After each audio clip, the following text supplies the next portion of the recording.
Introduction to business. Introduction to क्या पढ़ना था? आज पढ़ना था सिस्टम आर्किटेक्चर। System architecture. अच्छा, ये ना आपने याद रखना है कि ये उसका एक पार्ट भी है जो हम कंपोनेंट ऑफ इंफॉर्मेशन सिस्टम पढ़ रहे थे, उसका एक हिस्सा भी है। देखिए, सिस्टम आर्किटेक्चर में ना जरा नेटवर्क के मुतालिक तफसील दी गई है। यानी याद है ना, उसके अंदर एक टॉपिक नेटवर्क था और एक टॉपिक उसके अंदर जो था वो था प्राइवेसी एंड सिक्योरिटी। अच्छा, अब जो सिस्टम आर्किटेक्चर है बेसिकली ये नेटवर्क का हिस्सा है। किसका हिस्सा है? नेटवर्क का हिस्सा है। इसके अंदर ना पहली बात यह है कि सिस्टम ना दो तरह के होते हैं। पुराने दौर में कंप्यूटर बहुत महंगा था, इसका हार्डवेयर बहुत महंगा था। ठीक है, कंप्यूटर बहुत महंगा था, इसका बहुत महंगा था। उस दौर में जरा और तरह का आर्किटेक्चर इस्तेमाल किया जाता था, और जो आज का दौर है इसमें आर्किटेक्चर थोड़ा फर्क आ गया। मैं थोड़ा क्यों कहूं, बहुत ज्यादा फर्क आया। तो ये है, कहते थे term architecture refers to the way in which the component of a computer system such as printer, PCs and storage devices are linked together and how they interact। यानी कंप्यूटर का प्रोसेसर अपना, उसकी स्टोरेज डिवाइस, उसके साथ जुड़ने वाले component को आपने किस तरह से जोड़ा है, इसको हम क्या कहेंगे? System architecture. रिपीट करते हैं, आप यूं समझ लीजिए जैसे आपके घर में एक डाइनिंग मेज है, तो आप उसको किस तरह अरेंज करते हैं? दरमियान में टेबल, साइडों पे कुर्सियां, है ना। कभी कभी ऐसा भी देखा है कि कुर्सियां दीवार के साथ सीधी लगी हुई, उनके आगे टेबल पड़ा हुआ, ऐसा भी हो जाता है। इसका मतलब इसके डिफरेंट तरीके हैं तरतीब देने के। इसी तरह कंप्यूटर के प्रोसेसर, उसके साथ जुड़ने वाली स्टोरेज डिवाइसेस, उसके साथ जुड़ने वाले different print and you can say audio and video VGA card, और उसके साथ जुड़ने वाला प्रिंटर के मुख्तलिफ अरेंजमेंट है। उन अरेंजमेंट को सिस्टम आर्किटेक्चर कहते हैं। अब इसके अंदर दो चीजें नजर आनी है, एक आ रहा है सेंट्रलाइज्ड आर्किटेक्चर और एक आ रहा है डिसेंट्रलाइज्ड आर्किटेक्चर। पहले तो उसको समझते हैं सेंट्रलाइज्ड क्या है और डिसेंट्रलाइज्ड क्या है। देखिए, एक जमाने में ना कंप्यूटर बहुत महंगा था, कंप्यूटर बहुत महंगा था, तो होता ये था कि एक सेंट्रल प्रोसेसिंग यूनिट होता था, बहुत बड़ा, साइज में देखने में ऐसे जैसे हमारे घर की वॉशिंग मशीन है, इन दिस साइज। और यूजर के पास होते थे डंप टर्मिनल। डंप टर्मिनल हम उनको कहते हैं जिसके पास सिर्फ दो चीजें होती थी, एक मॉनिटर और एक उसका कीबोर्ड। एक मॉनिटर, एक उसका कीबोर्ड। एक मॉनिटर, एक उसका कीबोर्ड। एक मॉनिटर, एक उसका कीबोर्ड। और ये सारे आके एक ही यूनिट से कनेक्ट होते थे। यानी इनके पास CPU अपना नहीं होता था, बल्कि CPU जो है वो एक ही होता था। इसलिए हम इसको कहते थे ये सेंट्रलाइज्ड प्रोसेसिंग यूनिट है। सेंट्रलाइज्ड प्रोसेसिंग यूनिट है। बल्कि एक अरसे तक ये जो रोजनामा जंग है, यहां पे मोनो कॉर्पोरेशन का और IBM का जॉइंट वेंचर से एक सिस्टम लगा होता था, वो यही वाला था। ब्लैक से कलर का बहुत बड़ा वो होता था सेंट्रल प्रोसेसिंग यूनिट, और उसके ऊपर जो है वो कंप्यूटर डंप टर्मिनल लगे होते थे। तो पाकिस्तान में कंप्यूटर ना आए, इसके लिए अमेरिका ने काफी कोशिश की कि इनको कंप्यूटर ना मिले। चूंकि पाकिस्तान एटॉमिक रिसर्च कर रहा था और कंप्यूटर आने से कई काम ऐसे हो सकते थे जिससे हम मजीद आगे बढ़ सकते थे, मजीद टेक्नोलॉजी में, बाकी चीजों में। तो डिफेंसिव यूज भी इसका बहुत ज्यादा था, इसलिए लीनियर प्रोग्रामिंग से डिसीजन में भी इंप्रूवमेंट आ जाती है, आप जानते हैं। फोरकास्टिंग वगैरह कंप्यूटर पे ज्यादा अच्छी होती है, सिंपलेक्स टेक्निक में चले जाते हैं। वो चाहता था ये ना है। लेकिन दो हस्तियां ऐसी हैं जिन्होंने इसमें बड़ा काम किया, जिनको मैं जानता हूं। एक तो ये जो मीर शकीलुर रहमान है, इनके वालिद, इन्होंने बड़ा काम किया कि इसको लाना है पाकिस्तान। और दूसरे एक होते थे मुख्तासन मीर साहब, पंजाब यूनिवर्सिटी के कंप्यूटर साइंस डिपार्टमेंट से वाबस्ता थे, और कंप्यूटर साइंस डिपार्टमेंट ही उनकी वजह से बना था।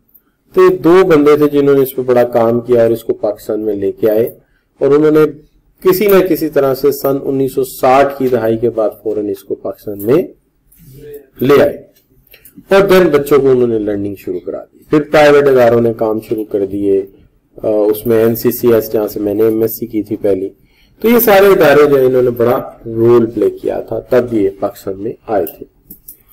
मुझे इतना याद है कि जिसको थोड़ा बहुत भी कंप्यूटर आता था उसकी बड़ी वैल्यू हुआ करती थी, मतलब लोग बड़ी रिस्पेक्ट करते थे।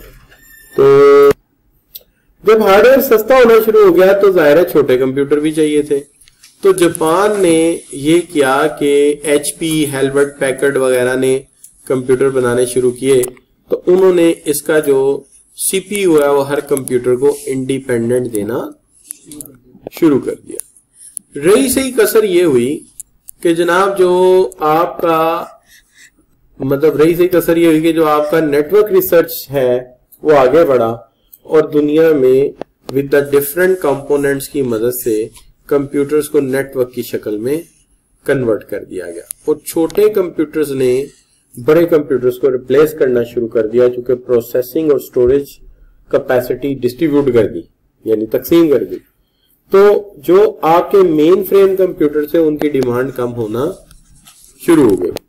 अच्छा, अब ये IBM इस गुमान में रहा कि ये मेन फ्रेम कंप्यूटर कभी खत्म नहीं होगा और हमारा कारोबार ऐसे ही चलता रहेगा, लेकिन नेटवर्क का आना IBM की मौत साबित हुआ, और IBM श्रिंक होके अब सिर्फ इतनी रह गई है। बल्कि ये जो मेरे पास डिवाइस है भी IBM की है, एक्चुअली ये रिसर्च उनकी ही थी।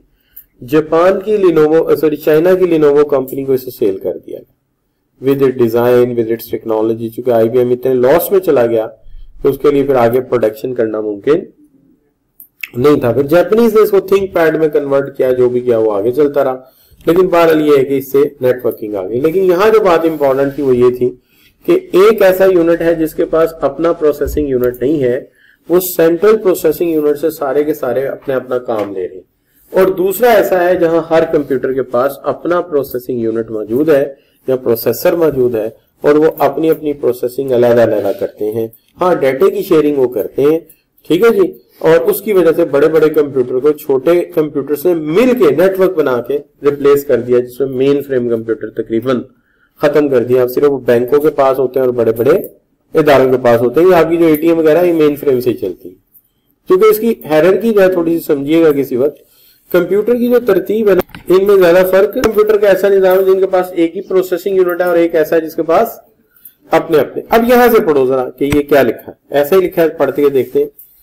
A centralized architecture involve all processing being performed on a single central computer। ये किसकी बात हो रही है? पहले वाले की, एक सिंगल सेंट्रल कंप्यूटर। देखें कैसा समझाया आपको, नहीं बच्चों? अच्छा, बल्कि मैं आपको प्रैक्टिकली वहां ले गया जहां ये लगा हुआ था, आपको भी अंदाजा हो गया यार क्या माहौल होता होगा। अच्छा बच्चों, centralised architecture spread processing power throughout the organization at several different locations। Decentralized कैसा है? जहां पे several different location पे सर्वर पड़े हुए हैं और वो अपना अपना काम कर रहे हैं, तो उसको क्या कहेंगे? Decentralised computer. क्योंकि इसमें तकरीबन हर यूनिट के पास अपना छोटा सा प्रोसेसर होता है और इसकी जो कह सकते हैं प्रोसेसिंग पावर है वो डिस्ट्रीब्यूटेड है, मुख्तलिफ जगह पे प्रोसेसिंग हो रही है। जबकि सेंट्रलाइज में प्रोसेसिंग कहां हो रही है? सिर्फ एक ही जगह हो रही है ना जी। अच्छा, आपको ये पता है जो इंसान का डन, लेकिन ये क्लियर है सेंट्रलाइज डिसेंट्रलाइजेशन। आगे चलते हैं। बात यह है कि क्लाइंट सर्वर कंप्यूटर, क्लाइंट अब जाहिर बात है अगर एक बड़ा कंप्यूटर है एक छोटा कंप्यूटर है, तो जो बड़ा कंप्यूटर है वो क्या कहलाएगा? क्लाइंट। क्या कहलाएगा? सर्वर। क्या कहलाएगा? क्योंकि वो सर्व कर रहा है। तो एक बड़ा कंप्यूटर सर्व कर रहा है छोटे कंप्यूटर को, तो एक कंप्यूटर क्या है? सर्वर, और एक कंप्यूटर क्या है? क्लाइंट। अच्छा, इसका ये हरगिज मतलब नहीं कि आप ये समझ लें कि ये वो वाला सर्वर है जो गली की नुक्कड़ पे रहता। फिर वो सर्वर भाई है। ये कौन सा सर्वर है? ये कंप्यूटर है। तो मींस कहने का एक बड़ा कंप्यूटर छोटे कंप्यूटर को सर्विसेज दे रहा है, इसलिए ये सर्वर है और वो क्लाइंट है। तो कहता है client server computing described at one level of interaction found between computer in system architecture के एक लेवल ऑफ कम्युनिकेशन इन्वॉल्व करता हो जिसके अंदर एक सर्वर भाई हो, and server is the machine that dedicated to provide particular function or services requested by client. क्योंकि इसके अंदर फिर होता ही है कि हम जो विंडोज खरीदते हैं ऑपरेटिंग सिस्टम, हम जो सॉफ्टवेयर खरीदते हैं, हम क्लाइंट सर्वर इन्वायरमेंट के खरीदते हैं। यानी मिसाल के तौर पे आपके पास भी कंप्यूटर है, भाई के पास भी कंप्यूटर है, आपको एक वीडियो गेम पसंद आ गई, आप उसे कहते हैं वीडियो गेम खरीद के दो, उन्हें दो खरीदनी पड़ेंगी, उन्हें दो खरीदनी पड़ेगी, एक आपके लिए एक आपके भाई के लिए सॉफ्टवेयर खरीदने पड़ेगी, $5 $10 जितने भी आएंगे। लेकिन क्लाइंट सर्वर इन्वायरमेंट में हम एक खरीदेंगे, किसके लिए? सर्वर के लिए। सर्वर पे इंस्टॉल कर देंगे और सारे क्लाइंट्स के ऊपर वो चीज काम आ जाएगी। यानी एक गेम खरीदेंगे क्लाइंट सर्वर इन्वायरमेंट की और इंस्टॉल कहां करेंगे? और क्लाइंट सारों को मिल जाएगी। तो इसका मतलब ये जो हमारा कंप्यूटर नेटवर्क है इसके अंदर एक सर्वर लगा हुआ है CFE के, ठीक है जी, और बाकी सारे क्या है? क्लाइंट है। तो अगर हमें कोई डेटा चाहिए हो तो उसकी इजाजत से मिलता है, अगर हमें नेट से कोई एक्सेस चाहिए हो तो उसकी इजाजत से मिलती है, अगर हमें प्रिंटर को एक्सेस करना हो तो वो उसके थ्रू होता है। तो इसलिए सर्वर जो है वो क्या करता है? छोटी मशीनों को क्या करता है? सर्विसेज प्रोवाइड करता है उनकी रिक्वेस्ट पे। सर्वर रेंज करता है power from top end super server, ठीक है जी, capable of driving thousands of network. यानी आप चाहें तो एक बड़ा सर्वर बना सकते हैं जिसको आप सुपर सर्वर कह सकते हैं, बहुत बड़ा, बहुत ज्यादा कैलकुलेशन जो कर सकता है। और आप चाहें तो एक नॉर्मल सा सर्वर जैसे कि CFE ने बनाया है उस तरह का भी काम कर सकता है। तो आप ये कह सकते हैं कि ये टिपिकली डिफरेंट इन्वायरमेंट है। तो डिफरेंट टाइप्स के सर्वर होते हैं, जैसे file server, network server, print server, email server, fax server. तो ये बड़े बड़े सर्वर्स होते हैं जहां ये डाटा स्टोर होता है, ठीक है। अब आपको यूं समझ आ सकता है कि जैसे हमारा, मैं इन सर्वर में से सिर्फ एक ले लेता हूं, ईमेल सर्वर। एक बड़ा सा कंप्यूटर है जिसको हम कहते हैं जीमेल, ठीक है। जब आप लोग अपना जीमेल अकाउंट बनाते हैं, किसके लिए? ईमेल के लिए। तो यहां आपको एक छोटी सी डायरेक्टरी मिल जाती, छोटी सी, उस डायरेक्टरी के अंदर सब डायरेक्टरीज होती हैं, ठीक है। तो हमारी ईमेल कहां पड़ी होती है? उस डायरेक्टरी के अंदर होती है। अच्छा, जब भी हम एक्सेस करते हैं हमारा जो जीमेल अकाउंट का फ्रेम है वो हमें उसमें ले जाता है और वहां से हमें हमारी मेल दिखा के वापस ले आता है। जरूरत पड़ने पे आप डाउनलोड करते हैं, वरना आप डाउनलोड वो वही पड़ी रहती है सर्वर के पास। और इसका थोड़ा सा और सुन लीजिए, एक इसके अंदर सब डायरेक्टरी है सेंड की और एक है, जब आप किसी को मेल भेजते हैं तो ये उलट कर देता है। क्या कर देता है? जो आपकी सेंड है वो उसकी रिसीव में स्टोर कर देता है, यानी दो कापियां बनाता है ना। एक्चुअली दो कापियां बनाता है, कोई डाकिया शाकिया नहीं होता, दो कापियां बनाता है। एक कॉपी स्टोर कर देता है आपके सेंड में और उसके जाके इसमें डाल देता है, और जब वो भेजता है उसके सेंड में डाल देता है, आपके रिसीव में डाल देता है। आप कहते लो जी ईमेल रिसीव हो गई, तो एक्चुअली पड़ी एक ही सर्वर पे होती, पॉसिबल है एक ही सर्वर हो, ठीक है जी। अच्छा, इस तरह ईमेल आती और जाती है। अच्छा, मोबाइल में और इसमें फर्क है, वो क्या? मोबाइल जो होता है ना वो ईमेल डाउनलोड कर लेता है। ईमेल आप कंप्यूटर में भी ये सर्व ले सकते हैं फंक्शन, उसको क्या कहते हैं? Microsoft outlook. जब भी कनेक्शन जुड़ेगा वो डाउनलोड कर लेगी। तो आमतौर पे हम ईमेल को डाउनलोड नहीं करते, वो वहीं पड़ी होती है, वहीं से देख लेते हैं, जरूरत पड़ने पे डाउनलोड करते हैं, फॉर्म वगैरह ऐसी कोई चीज। लेकिन अगर आप मोबाइल पे ईमेल देखेंगे तो जब भी नेट कनेक्शन मिलेगा वो उसको डाउनलोड करके रख लेगा। जब नेट कनेक्शन नहीं भी है, मेल आई हुई है, उसे डाउनलोड किया आप देख सकते हैं, और जब अपलोड करनी होगी आप कह देंगे इसको सेंड कर दो, सेंड पे लगाए रखेगा। जहां कहीं सड़क पे जाते जाते उसे नेटवर्क मिला वो सेंड कर देगा। यही माइक्रोसॉफ्ट आउटलुक का फंक्शन।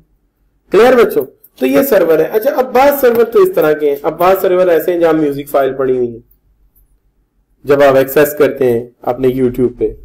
बात सर्वर ऐसे हैं जहां पे लोगों का डाटा पड़ा हुआ है। आपको पता है क्लाउड डाटा, आपको डिस्क स्पेस मिल जाती है और आप अपना डाटा अपने पास हार्ड शक्ल में रखने की बजाय सर्वर में रख देते हैं। अब क्या फायदा है? एक तो आपका सेफ हो गया ना, क्योंकि उस तरह मुश्किल है ना बच्चों। मुश्किल क्या है? आपको तो पता ही है यार, मुल्की हालात देख लें, अफ्रीका पाकिस्तान के हालात देख लें, अल्लाह ना करे किसी के घर चोरी होती, डाकू कहां छोड़ते हैं, कुछ हार्ड डिस्क तक उठा के ले जाते। उन्हें क्या पता है एक्सटर्नल डिवाइस में इसकी जिंदगी भर का डाटा है, तो सारा कुछ उठा के ले जाते। ऐसे ऐसे प्रोग्रामर हैं जिन्होंने अपनी एक जमाने में अपनी हार्ड डिस्क होती थी, इस पर काम किया होता था, वो बैंक के लॉकर में रखी होती थी एक एक कॉपी, ताकि डाटा स्टोर सेव रहे। पे क्या करें, मजबूरी है। अच्छा बच्चों, एनीवे तो क्लाउड कंप्यूटिंग ने हमारा काम कुछ आसान किया है ना, कि आप पैसे दे दें, लॉकर के भी पैसे जो देने हैं तो डाटे की स्पेस के पैसे दे दें। अच्छा बच्चों, ये भी और सस्ता हो जाएगा, आहिस्ता आहिस्ता और सस्ता हो जाएगा। और जो थ्योरिस्ट हैं वो इसकी एक नई कहानी बनाते हैं, वो किसी दिन फिर आपको सुनाऊंगा, ठीक है। वो कहते हैं दज्जाल का जमाना आ गया, इंसान की हर चीज एक ही जगह पड़ी होगी, पैसा भी और वसाइल भी और इल्म भी। और वो कहते हैं इसमें एक और बात भी है कि वो आपको गुलाम बनाने के लिए आपका इल्म भी स्टोर कर लेते हैं, पता लग जाए केरा बंदा इन्हों का कितना कुछ सोचता है ना। बहरहाल it's a long way back, बातें बड़ी लंबी चौड़ी बातें। अच्छा जी, और फाइल सर्वर क्या करता है बच्चों? हमारी फाइल्स को स्टोर कर लेता है, हमारी फाइल्स को स्टोर कर लेता है और वो एक्सेसिबल होती हैं थ्रू फाइल सर्वर। अब जरा आपसे पूछा बच्चों, आगे आ गया क्या जी? The next is LAN. LAN is local area network. यानी अगर फर्ज करें हम चले जाते हैं निशात फैक्ट्री में, तो निशात फैक्ट्री के डिफरेंट बिल्डिंग्स हैं, और ये जो हडियाला ड्रेन है उसके साथ साथ जाए ना, तो आगे जाके इनका ना एक यूनिट बना हुआ है, वहां इनकी बहुत सारी छोटी छोटी बिल्डिंग्स हैं इकट्ठी, जहां फैक्ट्री बनी हुई है निशात की। अच्छा, तो वहां बच्चों क्या होता है कि हमने अक्सर जाके देखा है कि कंप्यूटर जो है ना वो लिंक हुए बिल्डिंग के अंदर, और एक बिल्डिंग से दूसरी बिल्डिंग के कंप्यूटर को जोड़ के एक नेटवर्क बनाया हुआ है। ऐसे एरिया को हम लोकल एरिया नेटवर्क कहते हैं, लोकल एरिया नेटवर्क कहते हैं। देखिए, हम इसको एक बिल्डिंग नहीं कह सकते, क्योंकि आजकल जो बड़ी बड़ी ऑर्गेनाइजेशंस हैं वो एक बिल्डिंग में नहीं होती। उन्होंने एक बड़े से एरिया में 4, 8, 10, 15, 20, हमारे एक्सपोर्ट यूनिट देख लें फैसलाबाद में जाके, तो उन्होंने भी ऐसा ही किया हुआ है कि एक बड़े से एरिया में मुख्तलिफ यूनिट्स इकट्ठे ही रखे हुए। तो हम इसे कहते हैं लैन। तो लैन है लोकल एरिया नेटवर्क, ये कवर करता है स्मॉल जियोग्राफिकल एरिया। हालांकि वो फैक्ट्री बेशक बड़ी हो, लेकिन है तो एक फैक्ट्री ना। हमारा लॉजिकली हम उसको क्या कहेंगे? Small geographical area. जैसे कि एक घर हो सकता है, एक ऑफिस हो सकता है, ग्रुप ऑफ बिल्डिंग्स हो सकती है। ये देखिए, ये वाली बात पे गौर कीजिएगा, ग्रुप ऑफ बिल्डिंग्स हो सकती है ये, ठीक है जी। अच्छा, ड्यू टू लोकलाइज नेचर, क्योंकि इसका लोकलाइज नेचर है, डेटा ट्रांसफर स्पीड इसकी क्या होती है? अच्छा, हाई क्यों होती है भाई? कंप्यूटर करीब करीब पड़े हुए और हर कंप्यूटर को एक्चुअली एक डेडिकेटेड लाइन मिली हुई है, तो काम स्पीड से होगा, जल्दी से होगा। Typically own controlled and manage by one person और सिंगल ऑर्गेनाइजेशन। ये किसी एक ऑर्गेनाइजेशन या एक बंदे की मलकियत है, और इसकी मेंटेनेंस कॉस्ट बहुत ज्यादा लो है। एक नेटवर्क ऑपरेटर रखा हो या एक नेटवर्क टेक्नीशियन रखा हो, सारा मसला हल हो जाएगा। छोटे छोटे एरर आते रहेंगे और रिजॉल्व करते रहेंगे। तो ये relatively low data transmission error करती है, यानी इसमें डाटा ट्रांसमिशन एरर भी बहुत कम है। यानी कि एक पैकेट या एक मैसेज यहां से दूसरे को गया तो उसके अंदर गलती का एहतमाल काफी कम है, एक्यूरेसी के चांसेस ज्यादा। तो LAN can be connected to another LAN over any distance via telephone line. यानी कि अगर उसकी एक फैक्ट्री फैसलाबाद में है और एक सिंध में जाकर कराची में कहीं लगाई हुई है, तो वो दोनों को कनेक्ट कर सकता है, लेकिन उसके लिए उसे क्या लेनी पड़ेगी? एक टेलीफोन लाइन लेनी पड़ेगी, तो उससे इन दोनों को कनेक्ट कर सकता है। जैसे आज के अखबारात जो हैं इंटरनेशनल न्यूज और नेशनल न्यूज एक ही जगह कंपोज करते हैं, चाहे वो कराची में भी छपते हैं, लाहौर में भी छपते हैं, अलग अलग। जैसे आप दी न्यूज की बात करिए तो दी न्यूज कराची में भी छपता है, लाहौर में भी छपता है, लेकिन इंटरनेशनल न्यूज और नेशनल न्यूज एक जगह कंपोज होती है। अगर इधर हुई तो उधर नहीं होंगी, उधर हुई तो इधर नहीं होंगी, ये सेम ही होगी। लोकल न्यूज का जो पेज है ना वो अलग कर लेंगे, उसके ऊपर काम हो जाएगा। इस तरह कॉस्ट क्या हो गई, कम हो गई। लेकिन एक जमाने में होता है दोनों जगह कंपोजिंग होती थी, दोनों जगह लिखा जाता था, मजबूरी क्या करें क्योंकि नेटवर्क का जमाना नहीं था। अच्छा बच्चों, तो इससे कॉस्ट बचती है आपकी और कम्युनिकेशन फास्ट हो जाती है। अच्छा बच्चों, वैन wide area network, wide area network covers a broad area, और ये ब्रॉड एरिया नेटवर्क जो है इसकी मिसाल हो सकती है जैसे regional, metropolitan, national boundaries and long distance वगैरह जो है, इसको हम क्या कह सकते हैं, वैन कह सकते हैं। अब जब वैन इन्वॉल्व होती है तो आपको पता है कि नेटवर्क खासा बड़ा हो जाता है। फिर इसके अंदर जो है वो सैटेलाइट इन्वॉल्व होने जरूरी होते हैं। तो आप सोच सकते हैं सैटेलाइट क्यों इन्वॉल्व होते होंगे, क्यों बच्चों, आप सोच सकते हैं सैटेलाइट क्यों इन्वॉल्व होते होंगे। ये ना देखिए, बात ये होती है किसी भी जगह जब आप कम्युनिकेट करते हैं ना तो आम तौर पे सिग्नल के लिए हम एंटीना लगा देते हैं। ये एंटीना आपने देखे होंगे, बड़े बड़े एंटीना लगे होते हैं, ये ऐसे करके लगे होते हैं। यानी इसके अंदर एक साइड पे रिसीवर होता है और दूसरी साइड पे सेंडर लगा होता है। एक साइड पे रिसीवर, दूसरी साइड पे सेंडर। अच्छा, इनका ना आपस में लाइन ऑफ साइट में होना जरूरी है, लाइन ऑफ साइट यानी बिल्कुल सीधा उसकी सीध में। अच्छा, अब इसका मतलब ये नहीं कि ये लेन सीधी ही जाती रहेगी और इससे मोबाइल सिग्नल आएंगे और बाकी सिग्नल आएंगे, आगे रेडियो वेव बनते जाएंगे, ये मतलब हरगिज मत लीजिए, ठीक है ना। इसीलिए आपने देखा होगा हम जो मोबाइल फोन है इसको सेलुलर फोन भी कहते हैं, क्योंकि ये हर एंटीना एक सेल एरिया बनाता है और उसके अंदर रेडियो वेव सिग्नल क्रिएट करता है जो यूं फैलते हैं इस तरह, और जहां जहां मोबाइल होते हैं उनको सिग्नल आते हैं। लेकिन ये जो लाइन ऑफ साइट है इससे डरना नहीं है आपने। उसकी वजह यह कि आपने देखा होगा एक एंटीना के बाद का 4-4, 5 पॉइंट डिफरेंट लगे होते हैं सेंटर। यानी ये देखिए रिसीव किया है ना, तो मैंने एक सेंटर का रुख इधर कर दिया, एक का रुख थोड़ा सा इधर कर दिया और एक का रुख थोड़ा सा उधर कर दिया। इस तरह मैंने चारों तरफ से सिग्नल फैला दिया, चारों तरफ सिग्नल फैला दिया। अब फर्ज करें ये आप हैं, आपका मोबाइल चल रहा है, कम्युनिकेशन हो रही है, आपकी मुझे शुच्छे मैंने रख दी जरा, आप अपने सीए कर लिया, ये आप खड़े, ठीक है जी। और ये बच्चों क्या है, ये समुंदर है, ये समुंदर है, और यहां आप मोबाइल यूज कर रहे हैं, ये मोबाइल है आपका, ठीक है। अच्छा, अब यहां सिग्नल आ रहे हैं, सिग्नल आ रहे हैं, कोई मसला नहीं है, लेकिन इधर रहती है आपकी फूफो समुंदर के पार, ठीक है। और ये न्यूयॉर्क में खड़ी इंतजार करेंगे मेरे भतीजे की कॉल आएगी तो मैं सुनूंगी।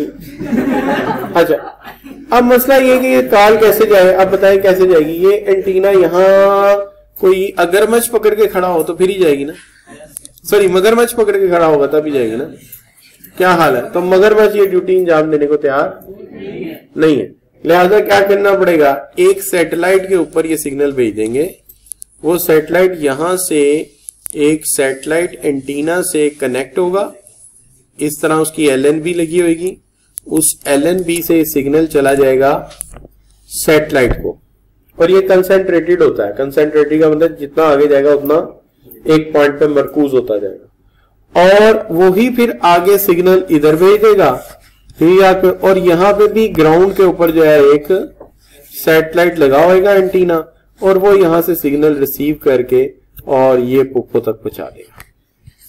फिर वहां भी आगे यही टेक्नोलॉजी यूज हुई होगी। तो एक तो ये हो सकता है। दूसरा इसका हल पता क्या किया हुआ उन्होंने, दूसरा इसका हल उन्होंने ये किया हुआ है कि यहां से यहां ना जमीन के अंदर फाइबर ऑप्टिक फेंक दी हुई है, फाइबर ऑप्टिक।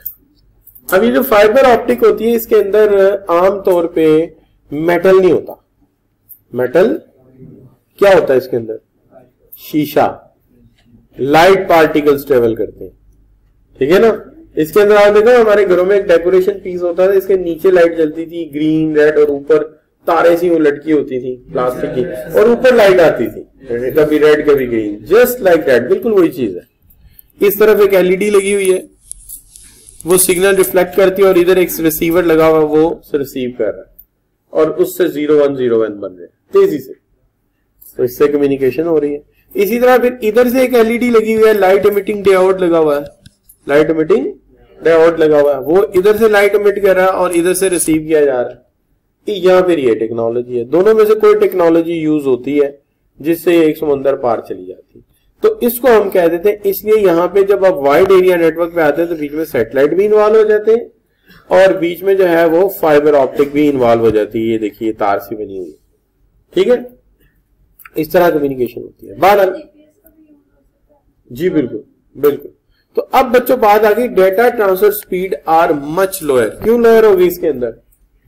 क्योंकि डिस्टेंस ज्यादा है, बहुत सारे प्राइवेट और पब्लिक सेक्टर नेटवर्क्स जो है वहां से होके जा रहा है, ठीक है जी। और दूसरी बात यह है कि ग्रेटर डिस्टेंस है तो डेटे को ट्रेवल करने में बड़ा टाइम लगता है। और दूसरी बात यह है बच्चों, vans exist under collective and distributed ownership, यानी ये जाहिर है इसकी मलकियत एक बंदे की तो नहीं होगी। न्यूयॉर्क में प्राइवेट नेटवर्क भी चल रहे होंगे, कुछ गवर्नमेंट ने लगाए होंगे, इसी तरह लाहौर में भी कुछ प्राइवेट हैं, तो वो सब मिले हुए आपस में। अच्छा, इसका मतलब सेटअप कास्ट आर टिपिकली, भाई जाहिर बात है भाई, जहां फाइबर ऑप्टिक भी डालनी पड़ गई, सैटेलाइट भी लगाने पड़ चलाने पड़ गए, फिर उस सैटेलाइट को कंट्रोल करने के लिए सुपर कंप्यूटर बनाने पड़ गए, तो कास्ट तो हाई हो गई। क्या हाल है बच्चों? और उसके बाद ये contrast to LAN data transmission error rate tend to be significantly high. इसके अंदर डेटा ट्रांसफर रेट बड़े हाई हो सकते हैं। क्लियर बच्चों? अच्छा, तो ये बच्चों बात समझ आ गई आपको? अच्छा, अब ना थोड़ा सा मुआवजा कर लेते हैं। देखिए, जो जियोग्राफिकल एरिया है लैन का क्या है और वैन का क्या है? ब्रॉड एरिया है, बड़ा एरिया है, रीजन्स हैं और नेशनल बाउंड्रीज और लॉन्ग डिस्टेंस है। अच्छा, डेटा ट्रांसफर इसका क्या है बच्चों? हाई। और इसका डेटा ट्रांसफर स्पीड क्या है? स्लो, ठीक है, ग्रेटर डिस्टेंस पे। और फिर बच्चों इसका नेचर क्या है? Typically owned and control manage by one person, single person. और जबकि इसका कंट्रोल और इसकी ओनरशिप क्या है? बटी हुई है, कहीं गवर्नमेंट के पास है, कहीं प्राइवेट लोगों के पास है, ठीक है जी। सेटअप कॉस्ट इसकी क्या है और इसकी सेटअप कॉस्ट क्या है? क्यों? क्योंकि वाइडर टेक्नोलॉजी इन्वॉल्व है, एक्सपेंसिव फाइबर ऑप्टिक इन्वॉल्व है और सैटेलाइट्स इन्वॉल्व है। ट्रांसमिशन एरर यानी पैकेट के जाने के दरमियान, हम पैकेट बोलते हैं ना, जो मैसेज जा रहा होता है डिफरेंट पैकेट्स में आता है, उनमें एरर के चांसेस बहुत कम है छोटे नेटवर्क में, लैन में, जबकि इसके अंदर एरर रेट काफी हाई हो जाता है। क्लियर बच्चों? एक नेटवर्क और है जो इन दोनों के दरमियान में आता है, उसको कहते हैं मेट्रोपॉलिटन नेटवर्क। क्या कहते हैं? Metropolitan network. ये इन दोनों के दरमियान में आता है। इसकी मिसाल पता क्या है? Metropolitan network. अच्छा बच्चों, ये जो है इसकी जो है ना, इसकी जो मिसाल है वो है हमारे घर की केबल नेटवर्क। केबल नेटवर्क आप इसको आसान जुबान में पता क्या कह सकते हैं? गली मोहल्ले का नेटवर्क, यानी एक बिल्डिंग का नहीं। जैसे DHA फेज 9 का जो केबल नेटवर्क है वो मेट्रोपॉलिटन नेटवर्क है, वेलेंशिया का, गुलशन रावी का। क्लियर बच्चों? डन हो गई बात? तो टाइम हो गया आज।